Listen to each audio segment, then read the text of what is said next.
Merci. Merci encore pour cette capsule donc, sur former la jeunesse. Effectivement, c'est vraiment l'enjeu. Alors, il y a une vision de l'aéronautique et du spatial qui effectivement peut parfois sembler inaccessible pour un certain nombre de jeunes. Donc, c'est important pour nous, par exemple, en tant qu'École nationale de l'aviation civile, d'avoir diversifié nos voies d'accès. Il est vrai qu'il y a un certain nombre d'accès par concours sur des classes préparatoires scientifiques aux grandes écoles, mais nous avons ouvert une filière, par exemple, pour devenir pilote de ligne à des jeunes qui sont boursiers et qui peuvent rentrer dès le bac sur dossier, avec évidemment les sélections qui vont bien en termes de tests pour être pilote de ligne, mais qui permet d'ouvrir une autre possibilité pour accéder à ces formations-là. Nous avons aussi maintenant les filières par apprentissage pour devenir ingénieur, travailler dans l'aéronautique, accessibles par des BTS et des DUT, donc montrer que voilà, tout,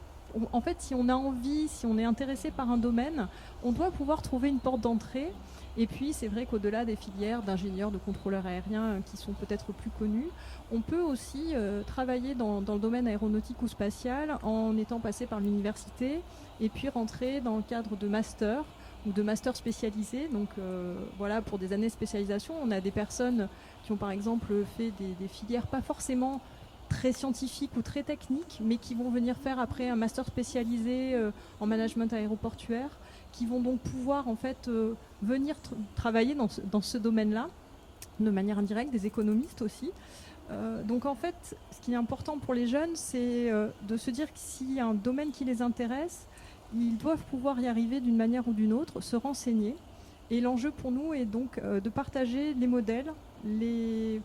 parcours de chacun et chacune, pour qu'en fait, dès le plus jeune âge, ils puissent identifier et puis surtout, ils puissent mettre, quelque chose de pratique. Voilà, je prends l'exemple d'ingénieur, c'est un pilote, on imagine un peu ce qu'il fait, un contrôleur aérien à la rigueur, mais un ingénieur, bien souvent, on ne sait pas